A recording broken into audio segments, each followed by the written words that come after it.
The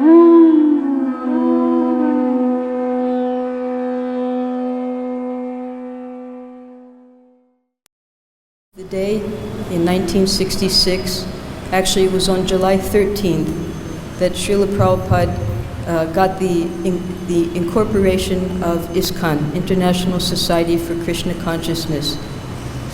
Srila Prabhupada decided to name his society Krishna Consciousness, International Society for Krishna Consciousness, based on a phrase that Srila Rupa Goswami used in Padyavali, which was Krishna Bhakti Ras, I forget what the rest of it is, but it was based on the Sanskrit. I'll never be able to find it. Based on Sanskrit, and Srila Prabhupada's aim was first and foremost to carry out the instructions of his spiritual master, which was to bring Krishna consciousness to the Western countries. Now, how he did this, he had planned ever since he met Srila Bhaktisiddhanta Saraswati when he was about 22 years old, and Srila Bhaktisiddhanta Saraswati planted in him the seed to preach in the English language because he was an educated young man. So from that time, Srila Prabhupada was meditating how he was going to do this. He knew that Krishna consciousness was in the hands of a great pure soul, Srila Bhaktisiddhanta Saraswati, and fortunately, he was able to take Diksha from his Guru Maharaj in 1932, and at that time, he was associating with the other members of the Gaudiya Math. So Srila Bhaktisiddhanta Saraswati, he was the first to bring Krishna consciousness into the big cities. This was quite revolutionary. He made 64 maths all over India, and not only that, but following in the footsteps of his father, who was our Param Guru, Srila Bhaktivinoda Thakur. Srila Bhaktivinoda Thakur was the first to send his books outside of India.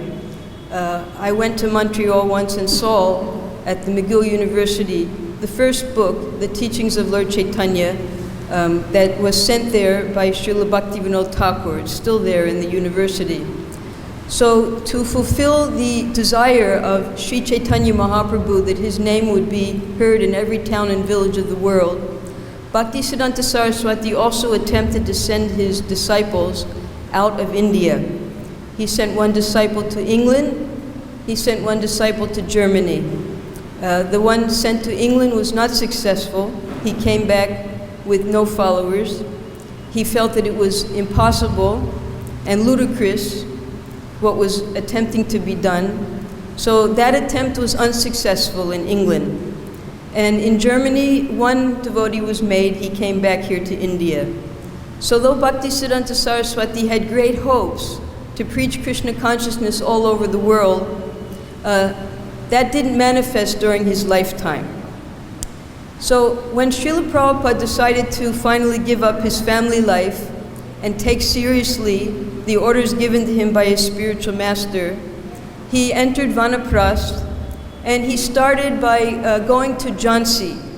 He wanted to travel and preach all over the world, and he found a good place in Jhansi, and he began the League of Devotees. Now, the League of Devotees, their prospectus is very similar to what Prabhupada later incorporated in America. There are 7 points, and first is that we help people understand that they're spirit soul, and we incorporate the Sankirtan movement, and we establish centers all over the world to worship Radha and Krishna. And lastly, and most important, we produce literatures to propagate this philosophy. But that also was not a success because there were politics involved. Other people wanted the property that was given to Prabhupada, and he didn't get the support of his godbrothers that he needed because he was alone. He was a Vanaprastha still. He wasn't sannyasi. He didn't have any disciples. So he left Jhansi, came to Mathura, accepted the sannyas order, and then proceeded to Vrindavan, where he went into solitude to prepare his books for his big mission of going to the West. Now, Prabhupada decided to go to America because, for instance, right now we're about to, a book has been launched called Chasing the Rhinos with Swamiji. So actually it wasn't chasing the rhinos, it was, the phrase was shoot a rhino. Because if you tell someone that you're going to go shoot a rhino, well, that's very difficult to do. So if you accomplish it, it's a very great thing. And if you don't accomplish it, then everyone will say, well, it's so difficult to do anyway.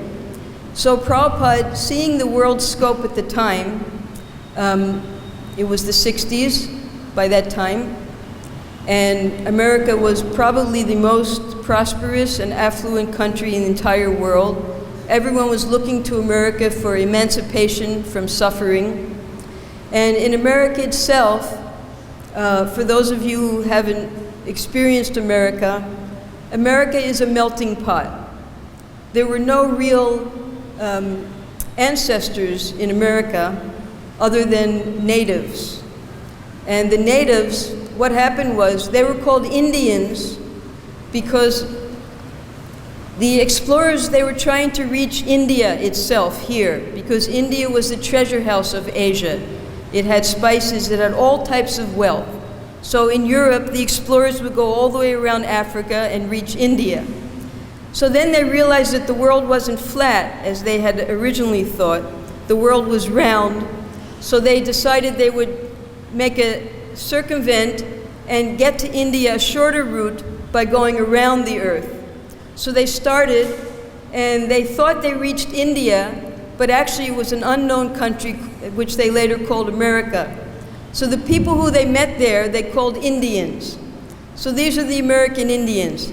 And after that, gradually, so many people who were dissatisfied with life in Europe, and particularly who wanted religious freedom, they would travel and settle in America. So America was composed of many, many different nationalities and people with different beliefs who were trying to escape the stringency of European Catholicism and later on the Protestants. So that was America at the time. At the Bay of New York, there's a famous statue called the Statue of Liberty. And in those days, anyone who would come to America, the first thing they would see was the Statue of Liberty. And that was a symbol of now we are free to worship God as we like and to live a prosperous life as people do in America. But it wasn't quite like that when you reached America the first time, and Prabhupada also experienced that. Because immigrants, generally they're trying to escape their country, and in general they're poor. They've left everything behind, and they come with nothing to a new world, America. So the immigrants, when they would cross the harbor, see the Statue of Liberty, and land in New York, where would they go? They had nothing. They were very poor. So they landed in different pockets of New York City. These pockets were ghettos. A ghetto means where you have the same type of people living together in very impoverished conditions until they can make themselves settled and then move out of the city. So Lower East Side, which is where 26 Second Avenue was, New York is made of 5 boroughs, and the center one is called Manhattan. We know this because when you do Sankirtan in New York City, you have to find out where the places are in New York to go. So you have to study about the setting, the scene of New York. So there are avenues that go north and south, very wide streets, and there are small streets that go east-west. So this Second Avenue, it was a major thoroughfare that went north-south, and Srila Prabhupada wrote in one letter that Second Avenue is the longest street in all of New York City. So it starts, there were some streets before, but let's say First Street, Second Street, Third, then in the center, 7th Avenue, that's Broadway, and then you go over to the western side. So during this immigration time, This Lower East Side and the Bowery where Prabhupada lived previously, it was inhabited by different types of immigrants. First the Irish came, then the Germans came, then the Jews were escaping persecution in Poland and in Ukraine, they came. And then after that, the Puerto Ricans came. The Puerto Ricans is an island below Florida. So they came in hordes and hordes to live in New York City, where their family members were. And then a new immigration started. This was an internal immigration. And that was, once these immigrants became settled and prosperous, they would move out of New York City into the suburbs and to different parts of America and set up a middle-class lifestyle. Now, middle-class lifestyle in America is very prosperous. The husband and the wife, they have a nice house, they have children, the children are guaranteed excellent education, and everything by material standards is very comfortable. But the children who were born in these middle-class families, they didn't see any purpose in why were they born, what are they supposed to do with their life, what is the goal of life? Because they were educated. They realized, they saw their parents just like the 6 cycles. You're born, you grow, you mature, you produce offspring, you dwindle, and then you die. So they just saw this cycle, and they realized, being educated young men and women, that they didn't want to be a part of this cycle. They wanted to find out what the purpose of life was. So a lot of them, the intelligent ones, they dropped out of mainstream America, and they started searching. And there were different spots in America where these searchers would gather. Some would gather on the West Coast in San Francisco. Some would gather on the East Coast in an area of New York City called the Village. There were 2 villages, both on the east side. One was called Greenwich Village, and the other was called the Lower East Side Village. So this 26 Second Avenue, that was on the Lower East Side Village. Greenwich Village was big counterculture center where people from all over that part of the country would come, they'd drop out, they would engage in all types of illicit activity, trying to find some purpose in life other than mainstream living, holding a job and getting married and having kids and then raising the kids and then dying. So they wanted to find something more than that. So they were searching. And a lot of times they would look towards Eastern philosophy. Some of them even would visit India to try to find a guru, because they had heard all of these terms. But at that time, there were no real gurus who had come to America. So they were seriously searching, but they had nowhere to go. So they would congregate together in these places. So now enters Srila Prabhupada. It's 1965. There are a lot of youth wandering around New York City, trying to find a purpose in life. And Srila Prabhupada comes alone with just his books, and with the help of some youngsters who he was giving classes to at an uptown. Uptown is where the rich people live in New York City. So one Dr. Mishra, who was a Mayavadi sannyasi, he was giving classes on Mayavad yoga. And he allowed Prabhupada to stay with him. And Prabhupada Dr. Mishra wouldn't allow Prabhupada to give classes because his classes were all about bhakti-yoga. He would only allow him to do kirtan. So Prabhupada would hold classes privately. And those students who were attracted to his kirtans would come to hear his philosophy of bhakti-yoga.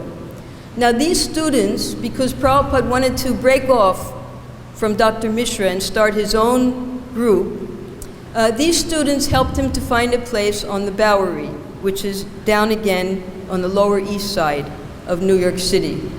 Now Bowery comes from the word bower. It used to be beautiful gardens, but by that time it had become so degraded that that is where all the drunkards lived and the homeless people. It's also near the village, but it's much more degraded than the village. So that's where Prabhupada had his first center. he shared it with a drug addict. And he would still hold his classes there.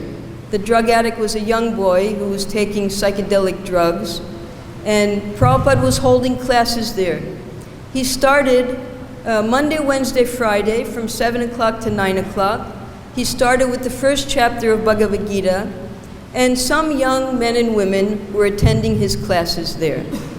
And they were attracted to Prabhupada. They wanted to learn. They saw his purity. They saw his aristocracy, and they respected his knowledge and saw that he was always working very hard to print his book, to write his books, and to teach, to give mercy to these young people. So one day, this young boy who was living in the same apartment as Prabhupada, he took too many drugs, and he came to attack Srila Prabhupada. And Prabhupada had to escape from that apartment. He had nowhere to go. So he went to one of his students, who now is Mukunda Goswami, Michael Grant, and he asked him for help. So between Michael Grant and a few others, for 1 month, that's the month of, this incident happened in June of 1966. For 1 month, Prabhupada was homeless. He was staying in the apartments of some of his students until they found him a place. And that place they felt was properly situated because it was on the Lower East Side.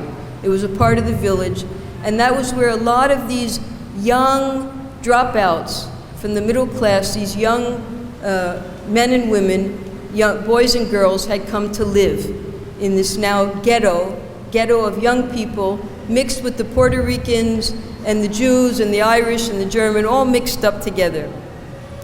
So they found this storefront, 26 2nd Avenue, and it was on a main thoroughfare. There was traffic going constantly back and forth, trucks and lorries and people. It was just so loud. If you're in, you can't even imagine what it's like in New York City with the traffic. It goes on 24 hours a day there, wherever you are. So Prabhupada had this storefront. He had nothing, so there was just one light bulb hanging from the ceiling, nothing on the floor, some straw mats for the people to sit, and a mat for Prabhupada to sit. It was absolutely bare. And they got a little apartment for Prabhupada behind the storefront. And Prabhupada put up in the front window a picture of Panchatattva and a little sign taped onto the window that classes on Bhagavad-Gita, Monday, Wednesday, Friday, 7 o'clock to 9 o'clock. So most people looked in it. It used to be a little gift shop, a curiosity shop. They were wondering, now that it was vacant, who would come there. So they would look in, they would see the sign, they would see the picture. Nobody understood what the picture was, who the picture was. But some young people, they decided, well, Bhagavad-Gita, I've heard of Bhagavad-Gita, let me come to the classes. So on July 1st, Prabhupada began his classes again. By that time, Prabhupada had gone through chapters 1, chapter 2, and chapter 3. And on July 1st, he was just finishing up chapter 3. And then, because Prabhupada had just moved in, his tendency began July 1st. So this was a beginning for Srila Prabhupada and for his new group of students who had now shifted to 26 2nd Avenue. Some of the students who were coming at the Bowery, it was a little too far for them to walk. So new students were found. He was walking one day, and one bearded, large young man saw Prabhupada. He had just returned from India looking for a guru, and he was so surprised to see a guru right on the streets of New York City. So he spoke to him. He said, "Are you from India?" He said, "Yes, I'm from India." So they started a conversation. This was Hayagriva. He was a professor at the Ohio State University, a professor in English. And Hayagriva, I forget his name now, but he ran back to his friends, which was more or less a flop house where many young people were staying. And he told his friends about the Swami he had just met. And he encouraged them all to come to the classes. So between him And then word spread. There were different restaurants where the young people hung out in the village, and there were magazines, there were newspapers. So the young people started to spread the word that now the Swami was at 26 2nd Avenue, and you can go to his classes.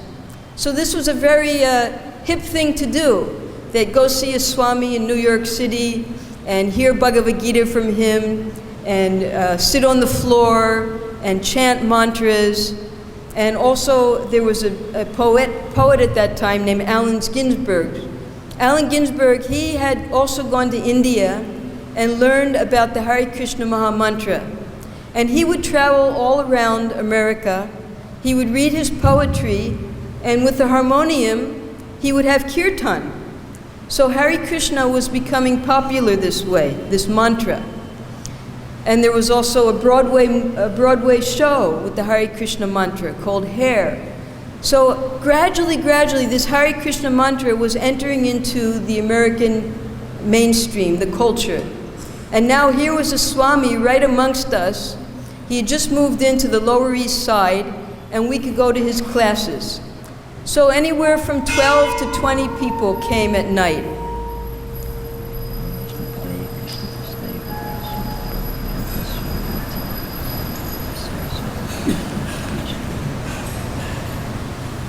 Now, when Prabhupada was still at the Bowery, one of his students named Carl Jurgens, Prabhupada spoke to him that he wanted to make an incorporation of a society because he had big plans for preaching Krishna consciousness in America.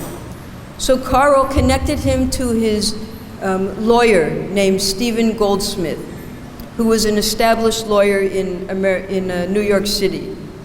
And Srila Prabhupada and Stephen, they made an incorporation. This was in March. Finally, on July 6th, Stephen came to 26 2nd Avenue, and he showed Prabhupada what he had typed. Because in America, just like here in India, we have income tax exemption. It's called 80G. There are different types of exemption, but the religious societies and the charitable organizations, they go for 80G here in India. So in America, the comparative to that is called 501c. 501c means you have a nonprofit organization that's doing charitable work, and all of the profit that they get goes purely to the work that they're doing according to their incorporated points, their principles. And no individual receives any of the funds. So Stephen Goldberg, he knew how to make up such a document, and on July 6th, Stephen brought that to 26 2nd Avenue. Now Stephen, although he was a lawyer, he was established, he had a wife and 2 children, he wasn't a hippie like the other young people coming to 26 2nd Avenue. He also had a great affinity to learn about Oriental philosophy.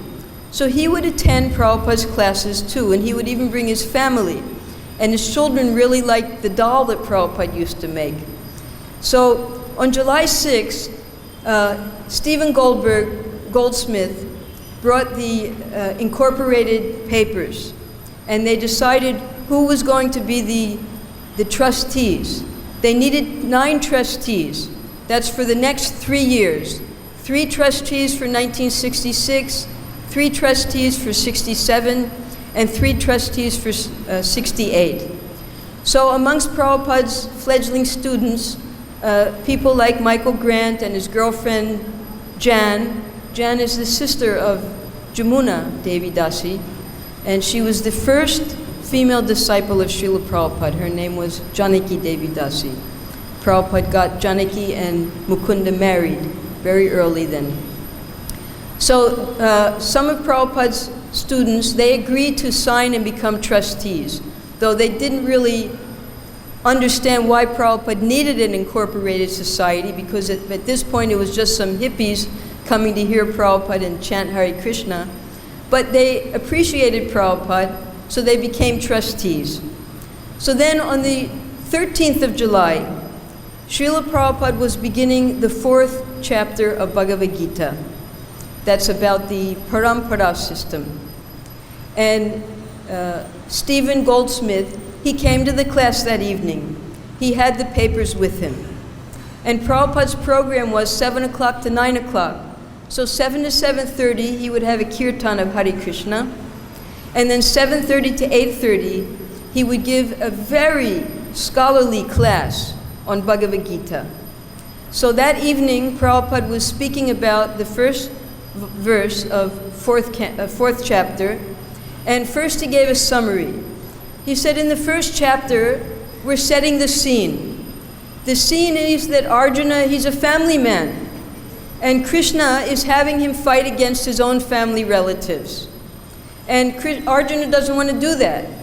And Prabhupada gave the example that if you're in a war and you have an enemy, then you fight the enemy. But if your enemy is your own brothers and nephews and grandfather and the husbands of your wives, then you don't want to kill such people because they're related to you. So Prabhupada explained that this feeling of relation, that's animal consciousness. And he began to quote from 10th canto, 84th chapter, sloka 13. And this very high philosophy, and these people could hardly understand what Prabhupada was saying. But he spoke, and all of these lectures were recorded, which we now, even now we can hardly understand. But Prabhupada did all of this for the future benefit of all of his students and disciples. So then Prabhupada spoke about the second chapter, how we have to understand the difference between the soul and the body, that the soul is eternal and all of our bodily relationships actually have nothing to do with us. And this 1966 is just one tiny second in Kali Yuga, which is the most degraded time of the 4 seasons of the yugas. Then Prabhupada went on to chapter 3, how we have to perform in the beginning of Krishna consciousness karma yoga, and that means to work for Krishna. And if we're working for Krishna, we have to use our senses, our mind, and our intelligence in Krishna's service. And then Arjuna asked, how is it that even though I want to do work, I can't do it? I seem to be overcome with desire. And then Krishna explains that yes, this calm, that is our enemy that's situated within our senses, mind, and intelligence. And you have to overcome that enemy. Then, 4th chapter, verse 1, Prabhupada begins, that the first time Krishna spoke Bhagavad-Gita was to the sun god, millions and millions of years ago, more than 200 million years ago. And he then spoke it to his son, Manu, the father of mankind. And he then spoke it to his son and disciple, Ikshvaku, who was the head of the dynasty in which Ramachandra appeared. So this disciplic succession has been coming down for millions of years. But because there were philosophers who misinterpreted the Bhagavad-Gita, therefore the chain of disciplic succession has been broken. This was only 5,000 years ago that Krishna decided to speak Bhagavad-Gita again to his friend and devotee, Arjuna. So Arjuna asks him, why are you telling me, I'm a military man, I'm a fighter, I'm not a Brahmin, I'm your friend, why are you telling me the system of yoga? I can't even practice yoga. And Krishna says, because you're my devotee, I'm going to give you this whole philosophy of yoga.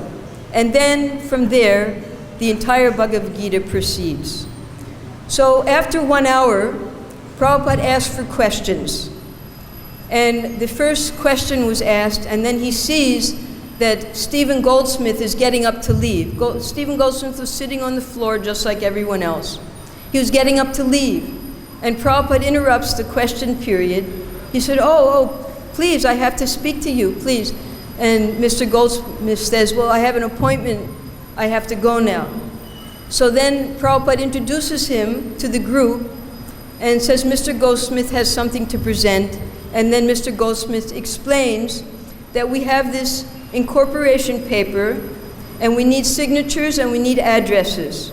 So whoever is willing, you come and you give your signature and address, and this will then be given to the state of New York City.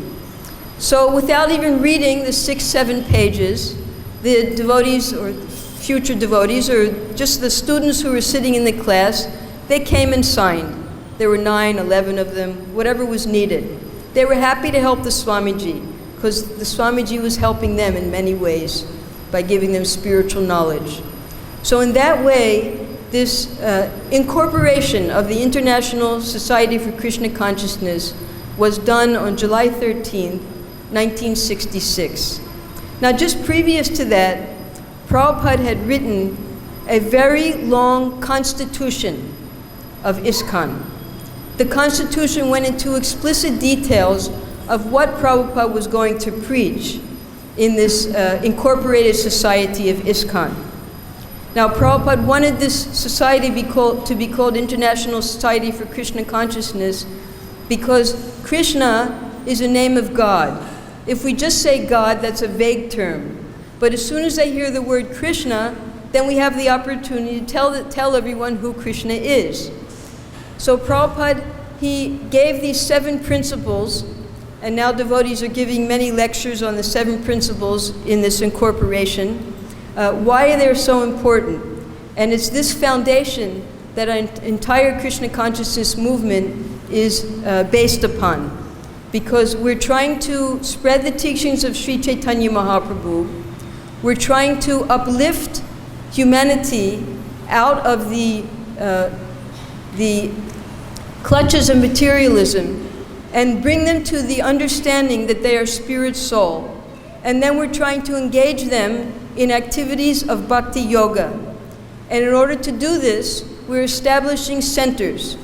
Particularly, Prabhupada wanted to establish Radha Krishna temples. He was always looking for a beautiful building to make a temple in New York City. Now, as soon as the Incorporated Society was established, Prabhupada wanted to start sending out people to preach. So he initiated some fledgling students who hardly knew anything about the philosophy. They just had a lot of faith in Prabhupada. And he began sending out his disciples to start new temples all over America. So that was 1966. And then between 1966 and 1973, a lot of temples were made. There were maybe by that time 34 temples. And then, having American minds, they wanted to make everything very first class. The leaders got together and they asked Prabhupada, let's make an incorporated society containing all of these centers together with one center to lead everyone. And Prabhupada rejected that idea. He said, no, our centers should be separate. They should not be centralized. Because if you centralize, then it becomes power politics. So each temple should have its own incorporation. So each temple applied for International Society of Krishna Consciousness in their own state, in their own city. And in that way, each of the temples were strong in their preaching because they weren't being controlled from a central area. They had to become very strong devotees themselves in order to preach Krishna consciousness in their area. And just like a nuclear reaction, as soon as devotees were made, then from that center, more devotees were sent out. And gradually, within 11 years, 1966 to 1977, Srila Prabhupada created 108 ISKCON temples all over the world, on practically every continent. By the simple method of preaching Krishna consciousness, making people into devotees, and then sending those devotees out to preach Krishna consciousness in new areas. Prabhupada sent his first disciples everywhere. He sent them to Africa, he sent them to the Muslim countries, he sent them to China and Russia, places where it was against the law to worship God. You got put in jail if you were caught worshiping God. But this was Prabhupada's program because he was doing all of this on the strength of Lord Chaitanya's desire that his name be spread in every town and village of the world, and on the strength of his Guru Maharaj's instructions. Now this instruction by the spiritual master, that is the life and soul of the disciple. Each one of us, we've accepted initiation We have a guru in the disciplic succession coming all the way from Lord Krishna and Lord Brahma, and we all receive instructions, whether they're personal instructions or general instructions. The instructions are all the same, to help uplift humanity, give them Krishna consciousness, and make them into devotees, and then also they should make devotees. So this is the philosophy of Krishna consciousness. We don't keep this anand to ourselves. We're not misers. We're always trying to help others become Krishna conscious. And in that way, a whole revolution of Krishna consciousness is spread within this planet. Now, in the 432,000 years of Kali Yuga, 5,000 years have passed. And it was predicted that the next 10,000 years would be like a counter stream in the degraded stream of Kali Yuga. This 10,000 years would be the time when Lord Chaitanya's teachings would be spread all over the world. And we're all a part of that movement by the mercy of Srila Prabhupada. Had not Prabhupada gone to America, suffered a lot there, all alone, had he not begun this International Society for Krishna Consciousness, none of us, not one single person sitting in this room, would know about Vrindavan or Krishna. Maybe we heard something about Krishna. But to the extent that the 6 Goswamis are preaching Krishna consciousness and that Lord Chaitanya instructed the 6 Goswamis, none of us would have that opportunity had not Prabhupada taken that sacrifice to go to America and preach Krishna consciousness. So on this day of the incorporation of ISKCON, we should dedicate ourselves to the preaching of Krishna consciousness all over the world. Whatever risks we can take without risking our very life, we should take those risks to help other people become devotees.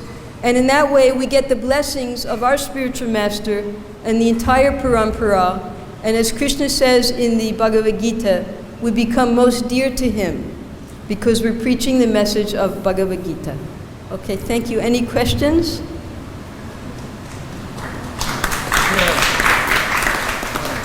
If anyone would like to see the papers, this is a book called The Beginnings. This is the diary that Prabhupada kept when he came to America. And on this date, Prabhupada was writing many letters trying to get support from India. But the Indian government at that time would not allow any funds to go out of India. And they only gave him permission to collect funds from Indians who were living in America. So Prabhupada, he was able to overcome that. He got them to give permission that he could also collect funds from Americans. So with this incorporation, the 501c, Prabhupada then had permission to collect donations in order to fulfill his dream to start temples all over America. So from New York, he sent his devotees. The next temple was in San Francisco, then Los Angeles. He then sent devotees to Boston to start a printing press. Satsvarup, Brahmananda, they all went there. He made artists to decorate his books. That was Jadharani, Govindadasi, many of the early devotees who were also fledgling, but Prabhupada trained them how to paint. So everyone at that time was new. And you might wonder, how was it that these particular young people took up Krishna consciousness so easily and so quickly, and they were able to dedicate their whole life to Srila Prabhupada? Well, that's explained in the Nectar of Devotion. Srila Rupa Goswami, he explains that unless one has had contact of bhakti-yoga in one's previous life, it's very difficult to take up Krishna consciousness in this life. Only if one gets the causeless mercy of a pure devotee. So you can say that either from previous life, these young men and women were taking to where they had left off in their previous life, and by meeting Srila Prabhupada, they picked up at that place, and that way they were able to fully dedicate themselves. Or simply by the causeless mercy of a pure devotee, Srila Prabhupada, they were able to give up their materialistic life and take to Krishna consciousness. In either way, it was the pure mercy of Srila Prabhupada.